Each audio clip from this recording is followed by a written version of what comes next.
மத்திய அமைச்சர்களுக்கான இலாக்காக்கள் ஒதுக்கப்பட்டு அறிவிப்புகள் ஒவ்வொன்றாக வெளியாகி கொண்டிருக்கும் நிலையில் சி.ஆர். பாட்டீல் நீர்வளத்துறை அமைச்சராக பொறுப்பு வழங்கப்பட்டிருக்கிறது. சி.ஆர். பாட்டீல் நீர்வளத்துறை அமைச்சராக நியமிக்கப்பட்டிருக்கிறார். ஹர்தீப் சிங் பூரி பெட்ரோலியத்துறை அமைச்சராக நியமிக்கப்பட்டிருக்கிறார். ஹர்தீப் சிங் பூரி பெட்ரோலியத்துறை கவனிப்பார் என்று அறிவிக்கப்பட்டிருக்கிறது. ஹர்தீப் சிங் பூரி பெட்ரோலியத்துறை அமைச்சராக நியமிக்கப்பட்டிருக்கிறார். பூபேந்திர யாதவ் சுற்றுச்சூழல் துறை அமைச்சராக நியமிக்கப்பட்டிருக்கிறார். பூபேந்திர யாதவ் சுற்றுச்சூழல் துறை கவனிப்பார் என்று அவருக்கான இலாக்கா ஒதுக்கப்பட்டிருக்கின்றது. சிராக் பஸ்வான் விளையாட்டுத்துறை இளைஞர் நலன்துறை கவனிப்பார் என்று அறிவிக்கப்பட்டிருக்கிறது. சிராக் பஸ்வான் பொறுத்தவரையில் விளையாட்டுத்துறை மற்றும் இளைஞர் நலன் மேம்பாட்டுத்துறை கவனிப்பார் என்று அவருக்கான இலாக்கா ஒதுக்கப்பட்டிருக்கிறது.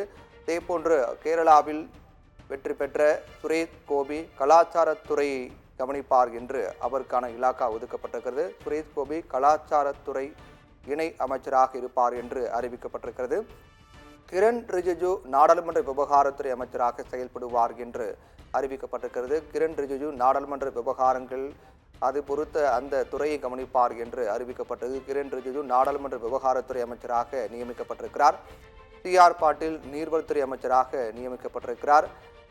தற்போது பாஜக அரசு பெரும்பான்மை பெறாமல் கூட்டணி கட்சிகளின் ஆதரவோடு மூன்றாவது முறையாக ஆட்சி அமைத்திருக்கக்கூடிய சூழ்நிலையில் அமைச்சர்களுக்கான இலாக்காக்கள் ஒதுக்கப்பட்டு அதன் அறிவிப்புகள் ஒவ்வொன்றாக வெளியாகி கொண்டிருக்கின்றன.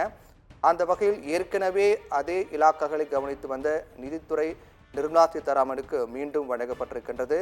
அதே போன்று பாதுகாப்புத்துறை ராஜ்நாத் சிங்கிற்கு வழங்கப்பட்டிருக்கிறது. ஹர்தீப் சிங் பூரி பெட்ரோலியத்துறை கவனிப்பார் என்று பெட்ரோலியத்துறை அமைச்சராக ஹர்தீப் சிங் பூரி நியமிக்கப்பட்டிருக்கிறார். பல அமைச்சர்களுக்கு ஏற்கனவே வகித்து வந்த இலாக்காக்கள் மீண்டும் ஒதுக்கப்பட்டிருக்கின்றன. சிவராஜ் சிங் சவுகான் வேளாண்மைத்துறை அமைச்சராக நியமிக்கப்பட்டிருக்கிறார். தற்போது கிட்டத்தட்ட 30 ஆண்டுகால அரசியல் வாழ்வை கொண்ட சிவராஜ் சிங் சவுகான் முதல் முறையாக மத்திய அமைச்சராக நியமிக்கப்பட்டிருக்கிறார். அவருக்கு வேளாண்மைத்துறை ஒதுக்கப்பட்டிருக்கிறது. நிர்மலா சீதாராமன் ஏற்கனவே கவனித்து வந்த நிதித்துறை மீண்டும் அவர் அதையே தொடர்பார் என்று அறிவிக்கப்பட்டிருக்கு. நிர்மலா சீதாராமனுக்கு நிதித்துறை ஒதுக்கப்பட்டிருக்கிறது.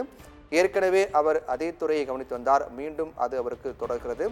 ராஜ்நாத் சிங் ஏற்கனவே பாதுகாப்புத்துறை அமைச்சராக இருந்த நிலையில் மீண்டும் அவருக்கு பாதுகாப்புத்துறை ஒதுக்கப்படுவதாக தெரிவிக்கப்பட்டிருக்கிறது. ஜெய்சங்கர் ஏற்கனவே கவனித்து வந்த வெளியுறவுத்துறை இலாக்காவை மீண்டும் தொடர்வார் என்று அறிவிக்கப்பட்டிருக்கிறது. ஜெய்சங்கருக்கு வெளியுறவுத்துறை இலாக்கா ஒதுக்கப்பட்டிருக்கிறது. பாதுகாப்புத்துறை அமைச்சராக ராஜ்நாத் சிங் நியமிக்கப்பட்டிருக்கிறார். மீண்டும் அதே இலாக்காவை அவர் தொடர்கிறார். அஸ்வினி வைஷ்ணவ் ரயில்வே துறை அமைச்சராக நியமிக்கப்பட்டிருக்கிறார். ரயில்வே துறை அமைச்சராக அஸ்வினி வைஷ்ணவ் தேர்வு செய்யப்பட்டிருக்கிறார். அதே போன்று சாலை போக்குவரத்து துறை அமைச்சராக நிதின் கட்கரி கவனிப்பார் என்று அறிவிக்கப்பட்டிருக்கிறது. சாலை போக்குவரத்துறை அமைச்சராக நிதின் கட்கரி தேர்வு செய்யப்பட்டிருக்கிறார். ராஜ்நாத் சிங் பாதுகாப்புத்துறை ஏற்கனவே ராஜ்நாத் சிங் பாதுகாப்புத்துறை அமைச்சராக செயல்பட்ட நிலையில் மீண்டும் அவருக்கு அதே இலாக்கா ஒதுக்கப்பட்டு முடிவு செய்யப்பட்டு அறிவிக்கப்பட்டிருக்கிறது. ராஜ்நாத் சிங் பாதுகாப்புத்துறை கவனிப்பார் என்று அறிவிக்கப்பட்டிருக்கிறது. அமித்ஷா ஏற்கனவே உள்துறை அமைச்சராக செயல்பட்டு வந்த நிலையில் மீண்டும் அவருக்கு அதே இலாக்கா ஒதுக்கப்பட்டிருக்கிறது.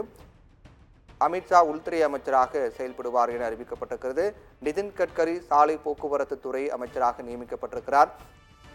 ஹர்ஷ் மல்கோத்ரா சாலை போக்குவரத்து இணை அமைச்சராக நிதின் கட்கரி கவனிக்கக்கூடிய சாலை போக்குவரத்து துறையில் இணை அமைச்சராக ஹர்ஷ் மல்கோத்ரா செயல்படுவார் என்று நியமிக்கப்பட்டிருக்கிறது.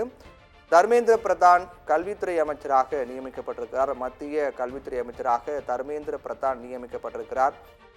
பல இலாக்காக்கள் ஏற்கனவே வழங்கப்பட்டது போல மீண்டும் பல அமைச்சர்களுக்கு மீண்டும் அதே இலாக்காக்கள் தொடர்கிறது.